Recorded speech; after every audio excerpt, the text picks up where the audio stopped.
اعوذ باللہ من الشیطان الرجیم بسم اللہ الرحمن الرحیم اعوذ باللہ من الشیطان اللعین الرجیم بسم اللہ الرحمن الرحیم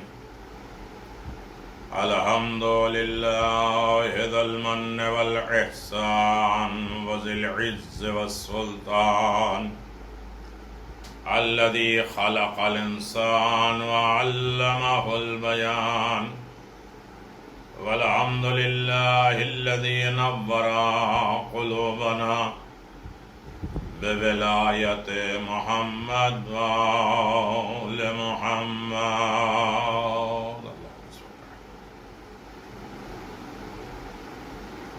والحمد لله الذي جعلنا من المتمسكين بولاية أمير المؤمنين علي بن أبي طالب والسيدة الجليلة المخدومة المحرومة عن حق ميراث أبيها والسبطين والسيدين شباب أهل الجنة وآله الطيبين الطاهرين المعصومين المنتجبين لا سيما على الحق الجديد وطلعة الرشيد إمام المنتظر المهدي أجل الله تعالى فرجه الشريف وعلى آله الطيبين الطاهرين المعصومين المنتجبين ولعنة الله على أعدائهم من الآن إلى قيام يوم الدين آمين يا رب العالمين. أما بعد فقد قال الله تبارك وتعالى في محكم كتابه المبين وهو أصدق الصادقين وقوله الحق. بسم الله الرحمن الرحيم. من يعمل من الصالحات من ذكر أو أنثى وهو مؤمن فأولئك يدخلون الجنة ولا يظلمون نكيرا. وقال أمير المؤمنين علي بن أبي طالب الجنة جزاء كل مؤمن محسن. صلوات بآباد بلند محمد وآل محمد. اللهم صل على محمد وآل محمد وعجل فرج آل محمد. ناظرین محترم، سامعین گرامی، قادری سال ثبات کی مجلس، یہ خمسہ مجالس بعنوان سفر کی منزل، آخرت کے سفر کی منزل. ہمارا مقام، ہماری منزل، ہماری آخرت کے راستے، منازل یقیناً بہت سخت ہے. جو بھی نیک عمل انجام دے گا، چاہے وہ مرد ہو یا عورت ہو، بشرطی کہ وہ صاحب ایمان ہو، تو اس کو جنت میں داخل کیا جائے گا اور اس پر ذرہ برابر ظلم نہیں کیا جائے گا. قرآن مجید کا اعلان ہے. مولا کائنات نے فرمایا جنت ہر نیک عمل انجام دینے والے صاحب ایمان کی جزا ہے. یقیناً جنت تک جانا ہے، لیکن جنت تک جانے کے لیے پہلے ہمیں سکرات کی منزل سے گزرنا ہے. کل میں نے گزارش کیا تھا، موت کی سختی، مشکلات، پریشانیاں، روح نکلنا، اور اس کے بعد منزل ہے قبر کی. قبر کی منزل بھی بڑی سخت ہے، آسان نہیں ہے جو انسان اس کی طرف متوجہ نہ ہو. یقیناً قبر کی تیاری اور موت کی تیاری کے لیے اگر انسان اس چیز کی طرف متوجہ ہو جائے کہ سارا مجمع، سارا لشکر جب موت آئے گی تو یقین جانیے کچھ بھی کام نہیں آئے گا. دنیا سے جانے پر کسی کو کوئی فرق نہیں پڑتا ہمارے جانے سے، اور اس دنیا کا سب کام کاج جاری رہتا ہے ہمارے جانے کے باوجود، اور ہماری ذمہ داریاں کوئی اور لے لیتا ہے. ہمارے مال وراثت کی طرف سے چلے جاتے ہیں، اور ہم کو اس مال کا حساب دینا ہوگا. موت کے وقت سب سے پہلی چیز جو آپ سے پہلے اور ہم سے جا کے ملے گی وہ ہمارا نام ہوگا. ہمارا نام مٹ جائے گا. لوگ کہیں گے ڈیڈ باڈی لاؤ، مردہ کو لے کے آؤ. جو وہ جنازہ پڑھنے جائیں گا تو کہیں گے جنازہ لاؤ. جب دفن کرنا شروع کریں گے تو کہیں گے میت قریب لے کے لاؤ. ہمارا اور آپ کا نام نہیں لیا جائے گا. مال، حسب، نسب، منصب، اولاد سب ہمیں چھوڑ دیں گے، دھوکے میں ڈال دیں گے.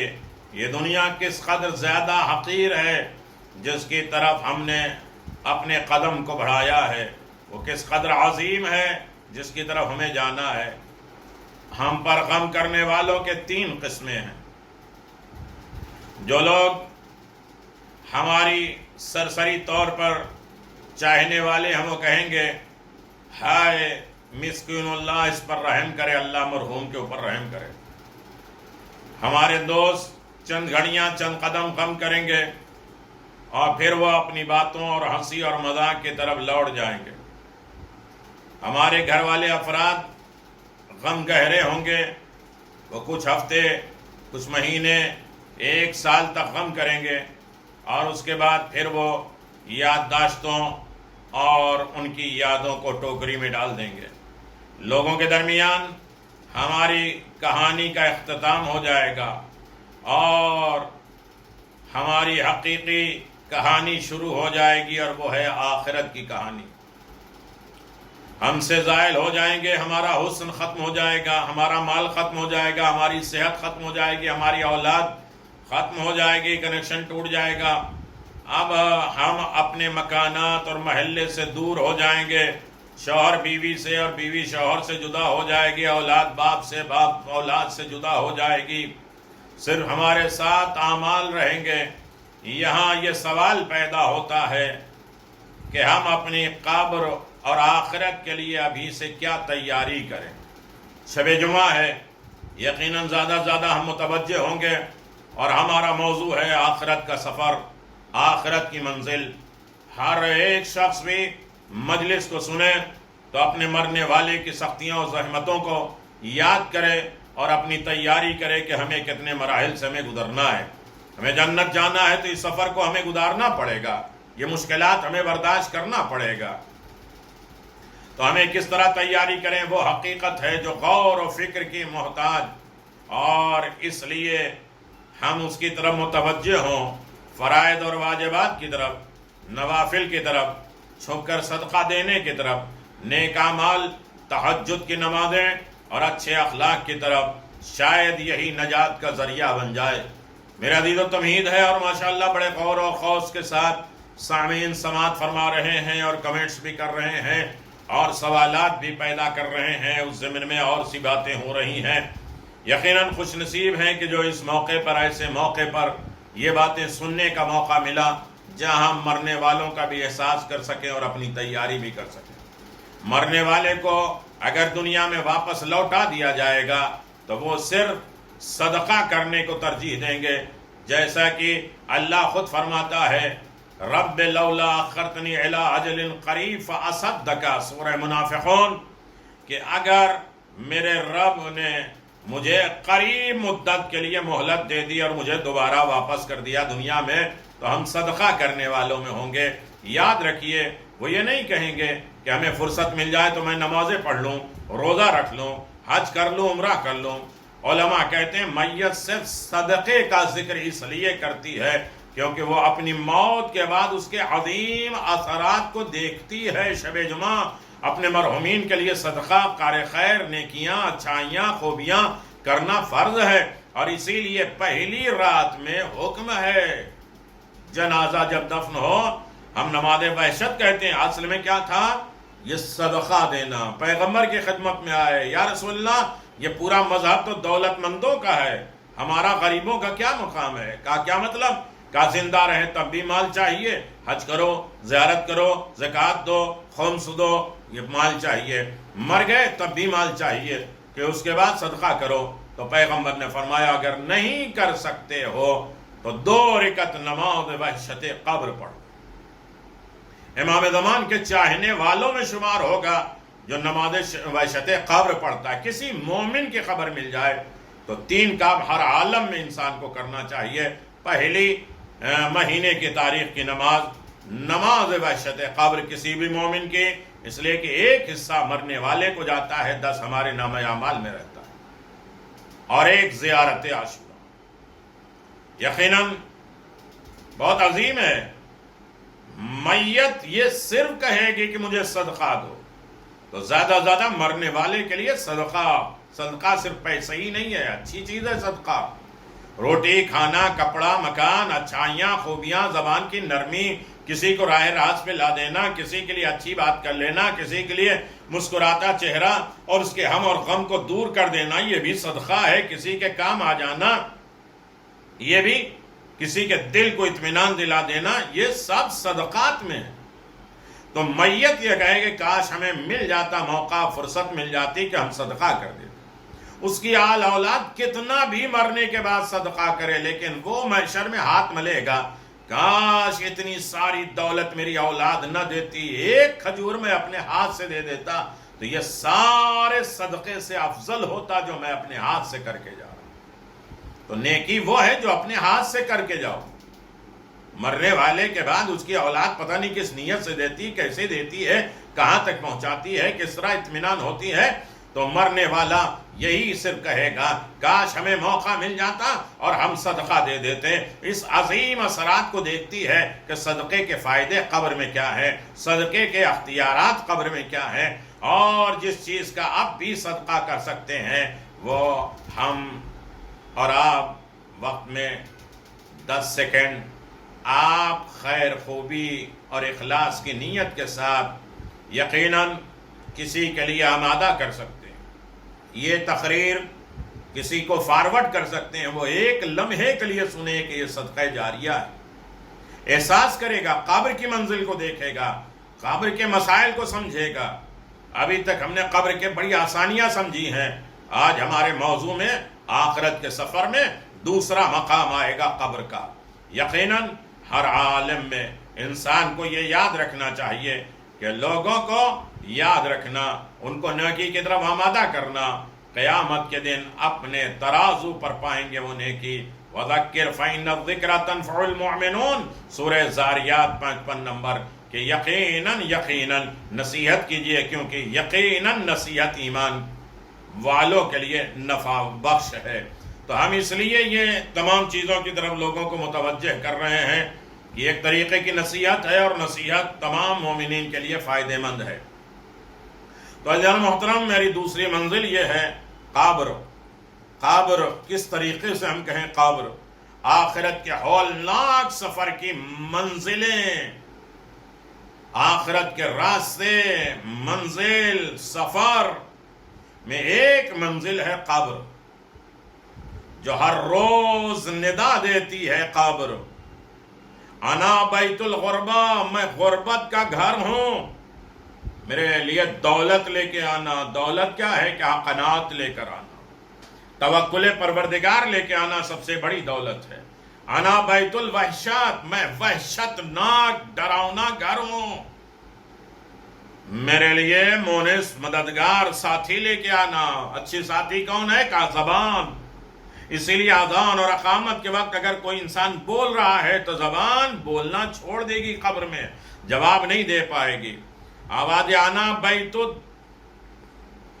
دو، میں کیڑوں کا گھر ہوں، تریاک لے کے آنا۔ پھر اعلان فرمایا کہ میں تنہائی کا گھر ہوں، ساتھی لے کے آنا۔ میں غربت کا گھر ہوں، دولت لے کے آنا۔ میں مٹی کا گھر ہوں، تقوی لے کر آنا۔ میں وحشت کا گھر ہوں، تریاک لے کے آنا۔ میں سانپوں کا گھر ہوں، اس سے حفاظت کرنے کے لیے آنا. قبر روزانہ 5 آواز دیتی ہے, تم ہمارے اوپر چل رہے ہو اکڑ کے, کل ہمارے اندر آؤ گے تو ہم جکڑیں گے. قبر کی بڑی سخت منزل ہے, بہت عالی مقام ہے انسان کو جو قبر میں اپنے لیے بہترین اعمال کر کے جائے. میرے عزیزو, آخرت کی منزلیں ہیں, آخرت کا سفر ہے. بڑی جلدی میں آپ کی خدمت میں گزارش کروں تاکہ کسی طریقے سے یہ 10-12 مجلسوں میں یہ بات پوری ہو جائے اور مومنین اپنے مرحومین کے نام بھیجتے رہے, اس سے پوسٹر چھپتا رہے, لوگوں تک پہنچتا رہے, اور اس کے بعد انہیں اجر و ثواب بھی اور مرحومین کے درجات بھی بلندی. اور جب تک یہ چیز رہے گی, جہاں تک جائے گی, اس کے لیے اجر و ثواب کا ذریعہ ہوتے رہیں گے. اس منزل میں بڑی دشوار گزار گھاٹیاں ہیں, بڑے ہولناک مقامات ہیں. میں اس جگہ پر چند ہولناک خطرناک مقام کا تذکرہ کریں گے. پہلی منزل وحشت قبر, قبر کا ڈرنا. خطاب من لا یحضر فقی میں جب میت کو قبر کے پاس لایا جاتا ہے تو فوراً اسے قبر میں اتارنا نہیں چاہیے. اسی لیے منزل دی جاتی ہے. جو قبرستان میں جاتے ہیں وہ جانتے ہیں کہ فوراً قبر میں اتارا نہیں جاتا, منزل دی جاتی ہے. اس میں شک نہیں کہ قبر بڑی ہولناک ڈراؤنی چیز ہے, اور صاحب قبر خدا کے خوف معلومہ سے پناہ مانگتا ہے. اللہ اکبر. میت کو تھوڑی دیر کے لیے قبر سے کچھ دور رکھ دینا چاہیے تاکہ میت کچھ سستا لے.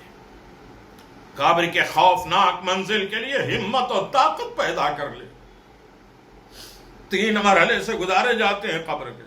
وہ دیکھتا ہے کہ ہمیں چھوڑ دو گے, بستر اچھا, کھانا اچھا, دوا, اہتمام, عیش آرام کے سارے اسباب, اور لے جا کے گڈھے میں ڈال دینا. ہمت پیدا ہو, پھر تھوڑا چل کر رک جانا چاہیے, تب قبر کے پاس لے جانا چاہیے. اللہ اکبر. قبر کی منزل بڑی سخت ہے.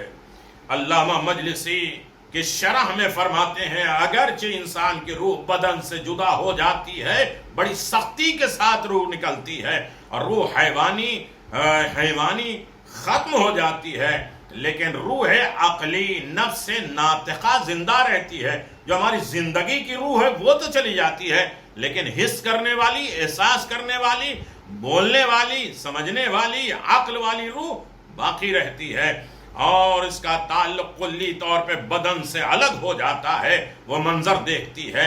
قبر کی تاریکی, سوالات, منکر نکیر کے سوالات, فشار قبر, دوزخ کا عذاب, ہولناک مراحل, اس لیے دوسروں کے لیے باعث عبرت ہے. وہ قبر دیکھیں, اللہ اکبر, کیسے مٹیوں کے درمیان میں دبا کے چلے آتے. ہمارا مسئلہ یہ ہے کہ ہم دفن کرتے ہیں, اس کے بعد کھچڑی کھا لیتے ہیں, جہاں کھایا پیا سب بھول گئے. وحشت کی جگہ ہے جہاں انسان کو جانے کے بعد یہ سوچ لینا چاہیے کہ یقیناً موت بڑی سخت ہے. امام نے فرمایا جب قبرستان میں جاؤ تو قبروں کو دیکھنے کے بعد یہ نہ کہو کہ یہ فلاں کی قبر ہے, بلکہ یہ سوچو ہم سو رہے ہیں, ہمارا حساب و کتاب ہو رہا ہے. جنازہ اٹھ کے جا رہا ہے تو یہ نہ سوچو کہ فلاں آدمی کا جنازہ جا رہا ہے, یہ سوچو ہمیں اٹھا کے لے جایا جا رہا ہے, اب ہمارے لیے کیا مسئلہ ہوگا, کیا ہوگا. اور یقیناً قبر کی اندھیرا پان, میں اندھیرا کا گھر ہوں, اجالا لے کر آنا. 4 یا 5 نور ہیں جو قبر میں لے کے جانا ہوگا. بڑے اہم موضوع ہیں جس کی تفصیلات بہت زیادہ ہے میرے عزیزو.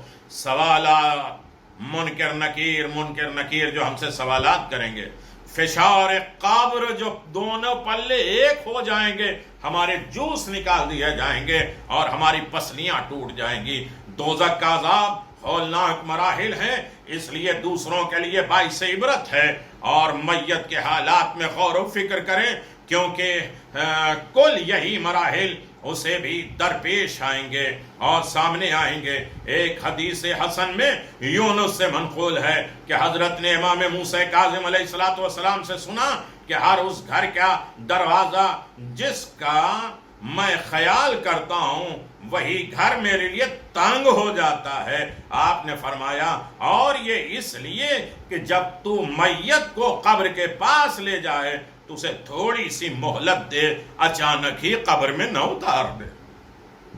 وہ ڈرا ہے، سہما ہے، گھر چھوٹ رہا ہے، لوگ آ رہے ہیں، پیچھے پیچھے چل رہے ہیں، تشییع جنازہ یعنی پیچھے پیچھے چل رہے ہیں، آگے فرشتوں کو دیکھ رہا ہے، عذاب کے فرشتوں کو بھی دیکھ رہا ہے اور رحمت کے فرشتوں کو بھی دیکھ رہا ہے۔ اسے تو ویسے ہی ڈر لگ رہا ہے اور وہ کہہ رہا ہے کہ مجھے تنہا نہ چھوڑنا، لیکن اسی لیے مہلت دو، قبر میں ڈائریکٹ نہ اتارو۔ میرے عزیزو، کہتے ہیں وہی گھر میرے لیے تنگ ہو جاتا ہے۔ آپ نے فرمایا اس لیے کہ جب تم میت کو قبر کے پاس لے جائے تو اسے تھوڑی سی مہلت دے تاکہ وہ منکر نکیر کے سوالات کے لیے استطاعت پیدا کر سکیں، طاقت پیدا کر سکیں، ہوش و حواس لا سکیں۔ برا ابن عازب سے جو مشہور صحابی تھے، منقول ہے کہ میں ایک مرتبہ رسول اکرم صلی اللہ علیہ وسلم کے پاس بیٹھا تھا کہ آپ کی نظر ایک مجمع پہ پڑی، لوگوں پہ پڑی جو ایک جگہ جمع تھے۔ آپ نے دریافت فرمایا یہ لوگ یہاں پر کیوں جمع ہوئے ہیں؟ لوگوں نے عرض کیا کہ یہ قبر کھودنے والے ہیں، قبر کھودنے کے لیے جمع ہے۔ برا کہتا ہے کہ جب حضرت نے قبر کا نام سنا تو جلدی جلدی اس کی طرف چل دیے اور وہاں پہنچ کر قبر کے ایک کنارے پر بیٹھ گئے اور میں ان کے سامنے ہی دوسرے کنارے پر بیٹھ گیا تاکہ میں دیکھ سکوں کہ آپ کیا کرتے ہیں۔ میں نے دیکھا کہ رسول خدا صلی اللہ علیہ وسلم اس قدر روئے کہ آپ کا چہرہ مبارک تر ہو گیا اور پھر ہماری طرف مخاطب ہو کے فرمایا اخوانی لمثل ھذا فاعدوا، یعنی اے میرے بھائیو اس مثل کے مکان کے لیے تیار رہو، اور اسی طرح مکان تیار ہوں گے۔ پتہ نہیں کس کو قبر ملے نہ ملے، کیسے ملے، کس عالم میں ملے، نہیں معلوم ہے۔ شیخ بہائی سے منقول ہے، وہ روایت کہتے ہیں کہ انہوں نے چند حکما کو دیکھا جنہیں مرتے وقت، اللہ اکبر، جنہیں مرتے وقت سوائے حسرت و یاس کے کچھ میسر نہیں ہوا۔ اس مرنے والے سے پوچھا گیا تیرا یہ حال جو ہم دیکھ رہے ہیں کس وجہ سے ہے؟ اس محتضر نے، جس کی روح نکلنے والی ہے، جواب دیا کہ آپ اس شخص کے بارے میں کیا گمان کرتے ہیں جو ایک طویل لمبا سفر پہ بغیر زادے راہ کے چلا آیا، بہت لمبا۔ ہم چھوٹے چھوٹے سفر کو جاتے ہیں تو کہتے ہیں کھانے پینے کے راستے میں تحت چیزیں ہونا چاہیے، یہ بھی لے لو وہ بھی لے لو۔ ہم اتنا لمبا سفر کر کے جا رہے ہیں، موت سے قیامت، برزخ اور قیامت تک کتنی منزلیں، کتنی مراحل ہیں، ہم کیا لے کے جا رہے ہیں؟ زادے راہ ہمارے پاس کیا ہے؟ بغیر کسی مونس، مددگار، غمخوار، وحشتناک قبر میں سکونت کریں گے، رہیں گے، ٹھہریں گے، حاکم عادل کے سامنے بغیر کسی دلیل کے پیش ہوں گے۔ اللہ اکبر، یہ بھی احساس کرنے والے تھے دنیا میں، اتنی احساس کرے تو ہم ختم۔ قطب راوندی کہتے ہیں حضرت عیسیٰ علیہ السلام اپنے والدہ حضرت مریم کو ان کی وفات کے بعد صدا دے کر کہا، آواز دے کے کہا، اے امی میرے سلام، میرے ساتھ کلام کرو، میرے سلام کا جواب دو، مجھ سے باتیں کرو۔ کیا آپ دنیا میں واپسی کی خواہش مند ہیں؟ چاہتی ہیں دنیا میں آ جائیں؟ تو حضرت مریم نے جواب دیا، میت نے آواز دیا، اس لیے کہ لمبی سرد راتوں، ٹھنڈی راتوں میں نماز پڑھوں، سردی راتوں میں نے اس لیے نماز پڑھی، لمبے گرم دنوں میں روزہ رکھوں۔ اے میرے بیٹے یہ راستہ سخت اور دردناک ہے، اللہ اکبر، مجھے اس منزل پہ آگے بڑھنا ہے۔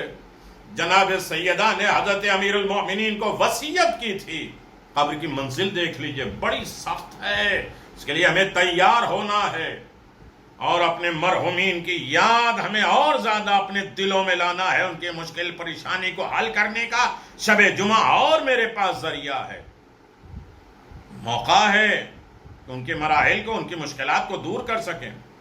جناب سیدہ سلام اللہ علیہا حضرت امیر المؤمنین علی ابن ابی طالب علیہ السلام، اللہم صلی علی محمد و آل محمد، کو وصیت کی تھی کہ جب میں اس دنیا سے چلی جاؤں تو آپ ہی مجھے غسل و کفن دیجئے گا، خود ہی نماز جنازہ پڑھ کر قبر میں اتاریے گا، لحد میں لٹا کر میرے اوپر مٹی ڈالیے گا، پھر میرے سرانے میری صورت کے مقابل میں میرے چہرے کے سامنے بیٹھ کر میرے لیے قرآن خوانی کیجئے گا، قرآن پڑھیے گا، میرے لیے زیادہ دعائیں کیجئے گا، کیونکہ یہ ایسا وقت ہوتا ہے جس میں مردہ زندہ کے انس اور محبت کا محتاج ہوتا ہے، زندوں سے چاہتا ہے کہ وہ مجھ سے ملفت کرے، مجھ سے باتیں کرے، مجھ سے محبت کے ساتھ پیش آئیں، انسیت رکھیں۔ جناب فاطمہ بنت اسد کا انتقال ہوا تو مولا کائنات امیر المؤمنین روتے روتے سرکار دو عالم کی خدمت میں حاضر ہوئے، عرض کی میری والدہ کا انتقال ہو گیا۔ رسول خدا نے فرمایا میری والدہ دنیا سے گزر گئی، کیونکہ ان کا پیغمبر خدا سے عجیب تعلق رکھتا تھا، کچھ مدت حضور کو ماں کی طرح رکھا ہے، اور حضور نے فرمایا رب ارحمہما کما ربیانی صغیرا۔ حضور نے اپنے پیراہن اپنے کپڑے میں کفن دیا، کچھ دیر قبر میں لیٹ کر دعا کرتے رہے، اور دفن کے بعد حضور صلی اللہ علیہ وسلم کچھ دیر قبر میں کھڑے رہے، پھر آواز دی وَإِ ابْنِكَ ابْنِكَ لَا قِيلَ وَلَا جعفر۔ حضور سے پوچھا گیا ان اعمال کی وجہ کیا ہے، یہ تلقین کیوں پڑھایا جا رہا ہے؟ میرے عزیزو جانتے ہیں آپ نے فرمایا ایک دن قیامت کا دن برہنہ اٹھنے کا ذکر ہے، بے لباس انسان قبر سے اٹھے گا۔ تو فاطمہ بہت روئی، مجھ سے کہا کہ اپنے پیراہن کو میرے کفن میں دے دیجئے گا، فشار قبر سے ڈرتی تھی، دونوں پلے قبر کے ایک ہو جائیں، قبر پیس دے، جوس بنا دے، کیسے سخت منزل ہے قبر کی، ڈریں خوفزدہ ہوں شب جمعہ۔ اپنے مرحومین کو یاد کریں، ان کی سختیوں کو یاد کریں۔ اب ایصال ثواب نہیں کریں گے تو کب کریں گے؟ حسین ابن علی کے مجلسوں کا ذریعہ نہیں بنیں گے تو کب بنیں گے؟ سبجیکٹ کو اور بڑھایا جا سکتا ہے، جو امیدوار ہیں وہ اپنے مرحومین کے نام دیں۔ صرف 5 مجلسوں میں آخرت کی منزلیں مکمل نہیں ہوں گی۔ اللہ اکبر۔ اس لیے میں خود قبر میں لیٹ گیا، رسول خدا فرماتے ہیں دعا کی تاکید تاکہ پروردگار ان کو فشار قبر سے امان دے دے۔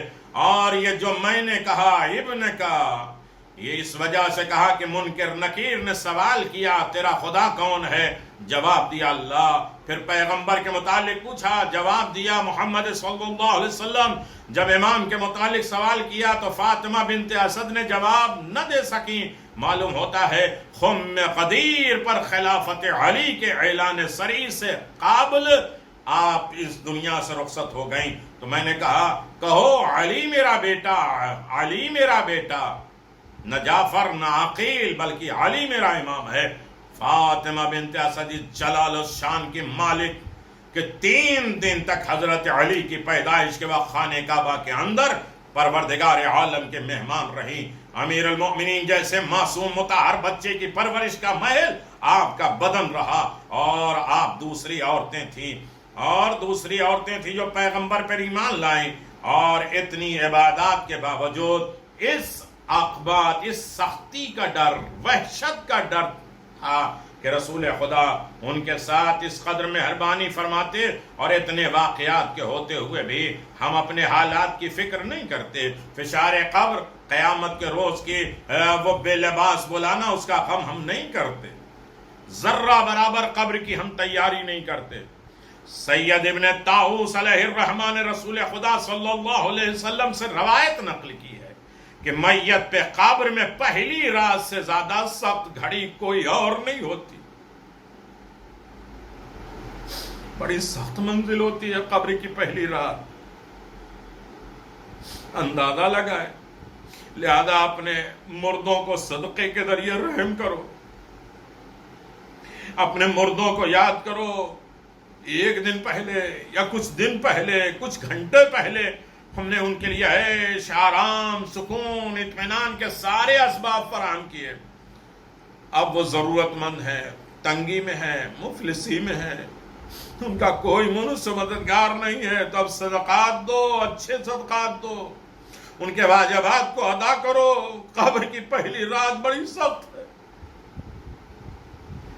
ان کے واجبات، نماز، روزہ، حج، زکوٰۃ، قرآن، صدقات، یہی تو چیزیں بڑی سخت ہے. لہذا اپنے مردوں کو صدقے کے ذریعے رحم کرو.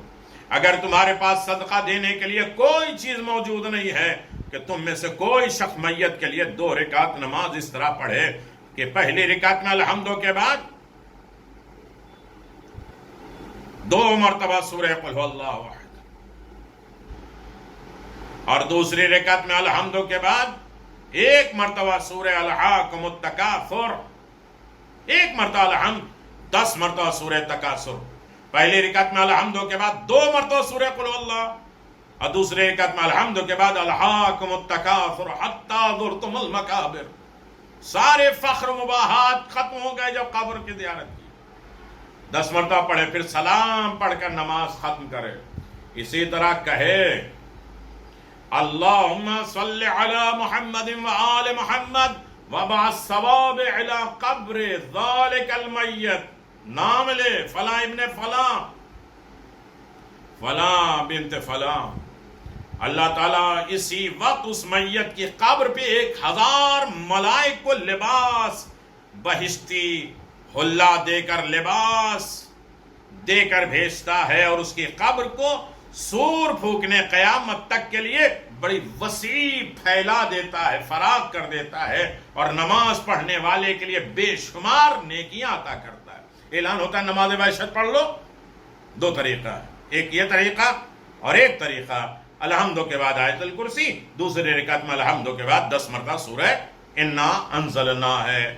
اور مشہور یہی ہے، لیکن وہ اہم ترین ہے جس میں 1000 ملک آ کے اس کے لباس دیتے ہیں، جنت کا لباس دیتے ہیں، سور پھونکتے ہیں، اس کی قبر کو وسیع کر دیتے ہیں، پھیلا دیتے ہیں. فشار قبر نہیں ہوتا ہے. نماز پڑھنے والے کو بے شمار نیکیاں، پڑھنے والے کو بھی درجات ملتے ہیں. اس کے لیے 40 درجے ہیں جو نماز وحشت قبر پڑھے. ڈھونڈا کرے کوئی میت کے نام آئے تو اس کے لیے نماز وحشت قبر پڑھو. 40 درجے بلند ہوتے ہیں. دوسری نماز میں پہلی رات خوف کو دور کرنے کے لیے 2 رکعت نماز ہدیہ میت ہے. اس طرح پڑھو کہ سورہ الحمد کے بعد آیت الکرسی 1 مرتبہ، دوسرے رکعت میں سورہ الحمد کے بعد 10 مرتبہ انا انزلنا پڑھو. جب سلام پڑھ لو تو کہو اللہم صلی علی محمد وآل محمد وابعث ثوابہا الی قبر فلاں. فلاں کی جگہ پہ اس کا نام لے لے. تو یقیناً قبر کی بڑی سخت منزل ہوتی ہے. اللہ اکبر. میرے عزیزو، قبر میں جو سوال ہوگا تیرا رب کون ہے، تیرا رسول کون ہے، تیری کتاب کون ہے، تیرا امام کون ہے. پہلے امام، دوسرے امام خاموش رہا. ایک مرتبہ کہا تیسرا امام کون ہے، وہ رونے لگا، بس تو زور زور رونے لگا. ہائے حسین، ہائے حسین کہہ کے منکر نکیر بازو پکڑتے، آواز دیتے اٹھ جا اٹھ جا. دیکھ تیرے حسین کہنے سے امیر المومنین قبر میں بے ہوش پڑے. تو ذکر حسین زیادہ زیادہ اپنے مرحومین کو تحفے میں دیجیے. پیغام حسین. یقیناً تسلی و تشفی کے لیے باتیں لمبی ہوں گی، اور برزخ، اور برزخ کے بعد قیامت، اور قیامت کے بعد بعثت، اور اس کے بعد یقیناً اسی درمیان میں ظہور، اور ظہور کے بعد رجعت، اور رجعت کے بعد معاد، حکومت امام زمان، پھر معاد اور قیامت. اس سلسلے میں باتیں ہوں گی.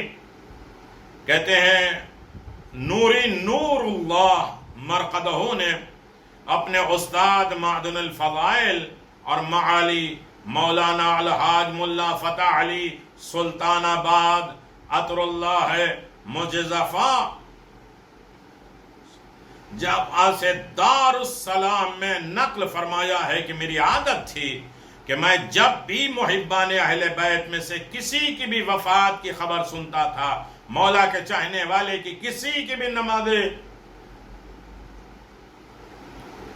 میت کے بارے میں سنتا تھا یا ان کے دفن کے بارے میں خبر سنتا تھا، ان کے لیے دفن کی پہلی رات کو 2 رکعت نماز پڑھتا تھا، چاہے مرنے والے میرے واقف کار ہیں، جاننے والے ہوں یا نہ جاننے والے، کوئی دوسرا ہو، لیکن جیسے جس کی مرنے کی خبر مجھ تک پہنچتی تھی میں اس کی نماز جنازہ، نماز وحشت قبر، نماز ہدیہ میت پڑھتا تھا۔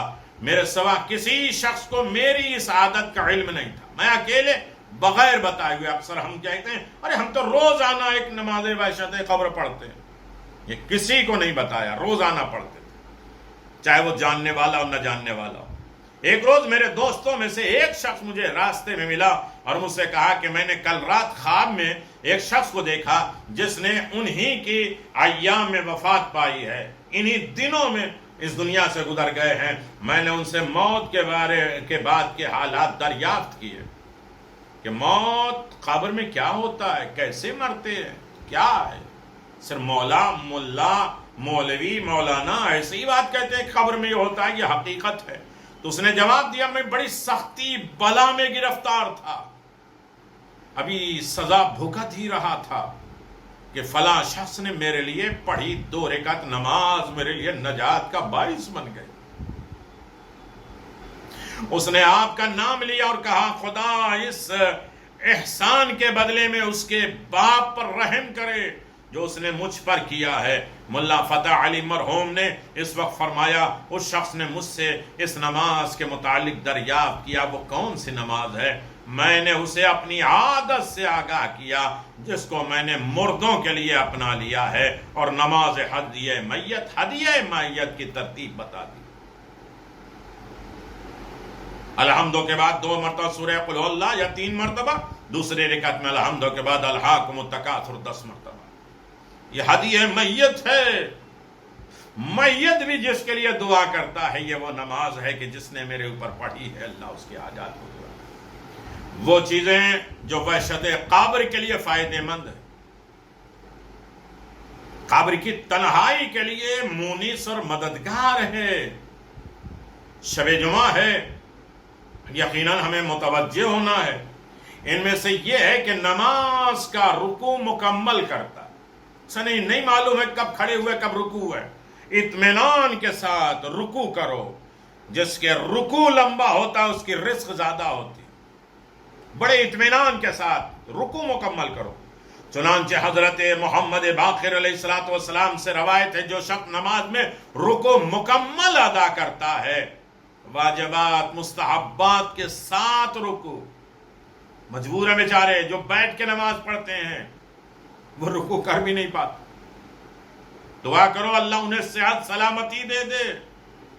رکوع صحت کی اعلیٰ عبادت ہے اور کسی مذہب میں نہیں پائے جاتا ہے رکوع، ہر مذہب میں سجدے تو پائے جاتے ہیں، وہ سب کے سامنے گر جاتے ہیں، لیکن رکوع ہمارے ہاں، اسی لیے امیر المؤمنین کا رکوع مشہور ہے، وہ جو حالت رکوع میں زکات دیتا ہے، وَرْكَعُوا مَعَ الرَّاكِعِينَ، رکوع کرو رکوع کرنے والوں کے ساتھ۔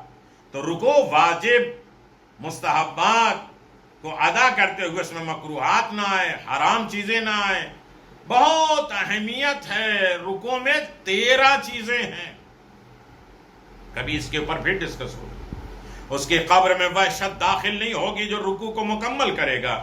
جو شخص لا الہ الا اللہ ملک الحق المبین ہر روز 100 مرتبہ پڑھے گا، جب تک زندہ رہے گا فقر و فاقے سے محفوظ رہے گا، غربت اور غریبی اس کے اندر نہیں ہوگی۔ روزانہ یہ 100 مرتبہ پڑھنا تو شروع کرو، وحشت قبر سے بچا رہے گا اور وہ تمنگر ہو جائے گا، مالدار ہو جائے گا، اس کے لیے بہشت کے دروازے کھول دیے جائیں گے۔ اللہ اکبر، بہشت کے دروازے اس کے لیے کھول دیے جائیں گے۔ چنانچہ ایک روایت میں وارد ہوا جو شخص سورہ یاسین کو سونے سے پہلے پڑھے اور نیز نماز لیلۃ الرغائب رجب کی پہلی شب جمعہ کی لیلۃ الرغائب پڑھے، وہ وحشت قبر سے محفوظ رہتا ہے۔ قبر کے ہولناکیوں سے محفوظ رہتا ہے۔ میں نے اس نماز کے فضائل کو مفاتیح الجنان ماہ رجب کے اعمال میں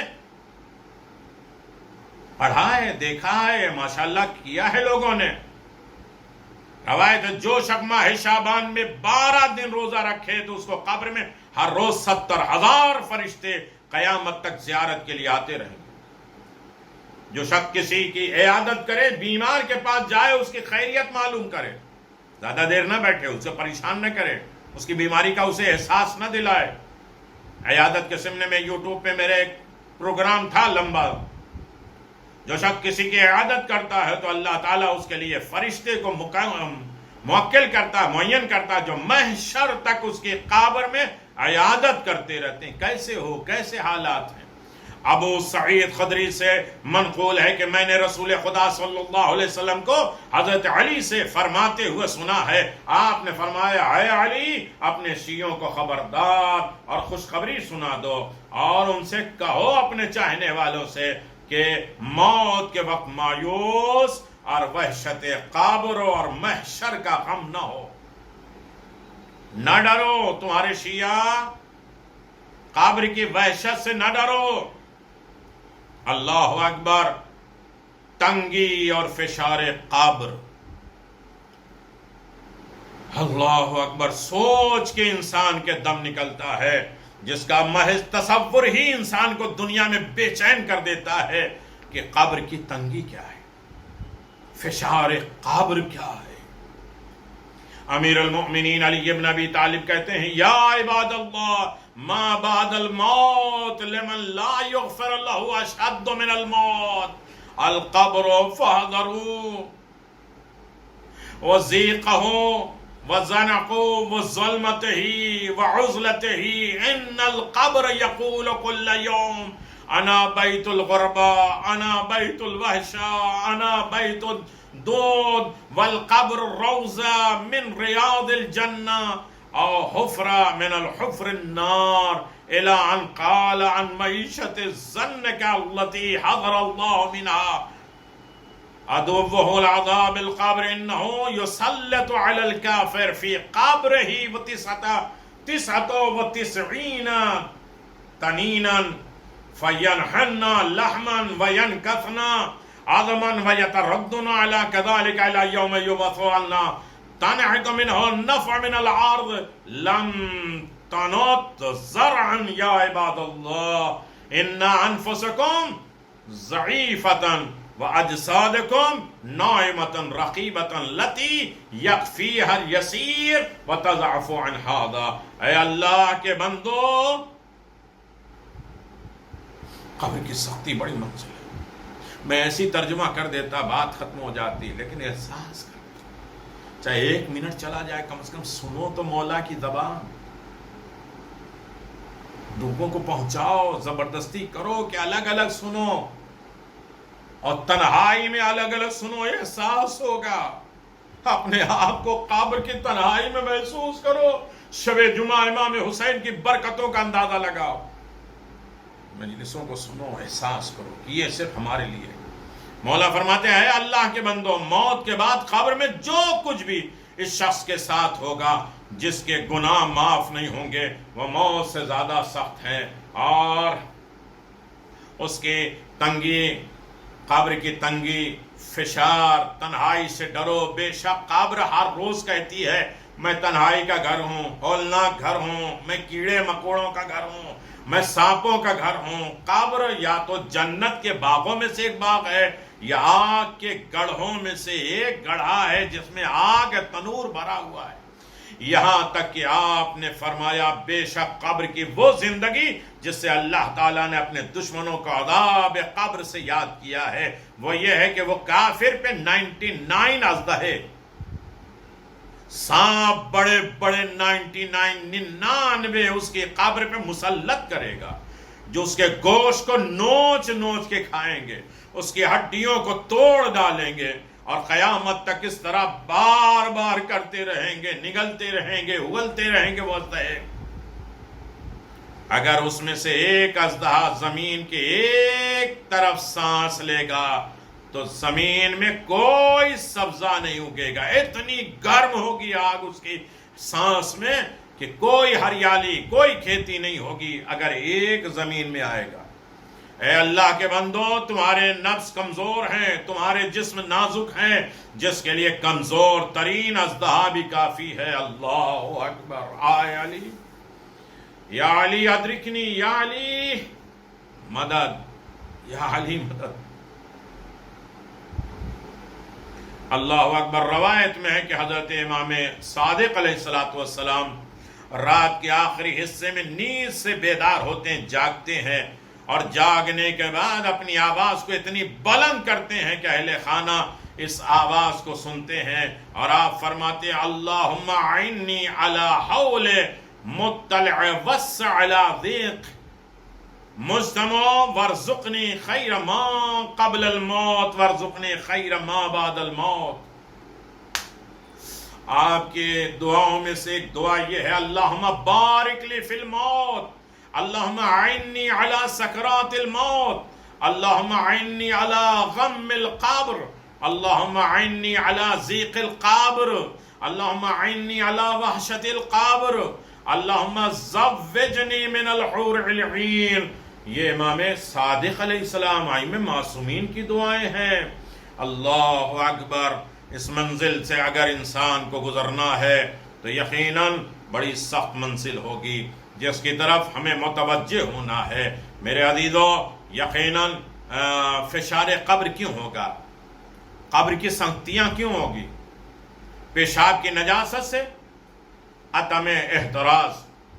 اکثر لوگ پیشاب کی نجاست سے نہیں بچتے، کہتے ابھی 4 دن کا بچہ ہے، 10 دن کا بچہ ہے، اس کا پیشاب نجس نہیں ہے۔ پیشاب نجس ہے، اور یہ منی سے زیادہ نجس ہے۔ انسان مجبور نہ ہو، زحمت میں نہ ہو، اس لیے ہر پیشاب کے بعد غسل نہیں رکھا گیا، لیکن پیشاب بغیر پانی کے پاک ہی نہیں ہو سکتا۔ لہذا اس کی نجاست کو معمولی سمجھنا، نقطہ چینی کرنا، غیبت کرنا، رشتہ داروں کے ساتھ قطع تعلق کر دینا، رشتہ داروں کو توڑ دینا، یہ عذاب قبر کا باعث ہے۔ اللہ۔ حضرت سعید ابن معاذ انصاری کے رئیس تھے کہ رسول خدا صلی اللہ علیہ وسلم اور مسلمین کے نزدیک اتنے محترم تھے کہ جب وہ سوار ہو کر آتے تھے تو رسول خدا صلی اللہ علیہ وسلم مسلمانوں کو ان کے استقبال کے لیے حکم دیتے تھے، جاؤ ویلکم کرو۔ خود پیغمبر خود ان کے لیے وارد ہونے پر کھڑے ہوتے تھے، آنے پر کھڑے ہو جاتے تھے۔ یہودی کے ساتھ جنگ کے وقت جہاد میں جانا ان کے لیے لازم نہیں تھا کہ آرام کرو۔ 70,000 فرشتوں نے ان کے جنازے کی مشاہد کی پیچھے چلے، رسول خدا ننگے پاؤں ننگے سر اس کے جنازے میں چلے،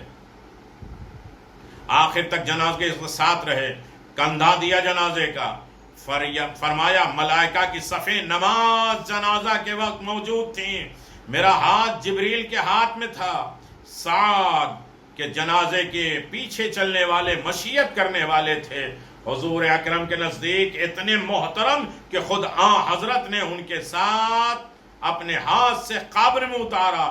سعد کی والدہ نے بیٹے سے مخاطب ہو کے کہا، اے سعد ہنیئا لک الجنہ، بیٹا تمہیں جنت مبارک ہو۔ یہ منزل کیا ہے؟ حضرت نے فرمایا کیسے معلوم کہ تیرا فرزند تیرا بیٹا جنتی ہے؟ تیرے بیٹے، ہم نے کہا نا مرنے کے بعد حرام نکلا، اللہ جنت نصیب کرے۔ بڑی مشکل موقع ہے، آخرت کی منزل، آخرت کا سفر، یہ دیکھتے جائیے، پھر اندازہ لگائیے، اور پھر اپنے آپ کو ہم تولتے رہیں کہ ہمارا مسئلہ کیا ہوگا۔ شب جمعہ ہے، آج بیدار رہو، غفلت سے بیدار رہو، ہر کام کو چھوڑ کر اسے بار بار دیکھو، لوگوں کو پہنچاؤ کہ یہ دیکھیں تاکہ کل کی کڑی اسے سمجھ میں آئے۔ تیسری منزل بڑی سخت ہے۔ تم نے کیسے کہہ دیا جنت مبارک؟ تیرے بیٹے سعد پر تو ابھی فشار قبر ہے، ابھی قبر کے عذاب ہوں گے، قبر لپٹے گی، قبر کے دونوں پلے ایک ہوں گے، نچوڑے گی، پریشان کرے گی، سانپ بچھو منکر نکیر، حساب کتاب، آگ، سب آئیں گے۔ اصحاب نے پوچھا یا حضرت کیا سعد پہ فشار قبر میں مبتلا ہوگا؟ تو آپ نے فرمایا ہاں، سعد پر فشار قبر ہو رہا ہے۔ فرشتے جس کے جنازے میں ہوں، رسول جس کے جنازے میں ہوں،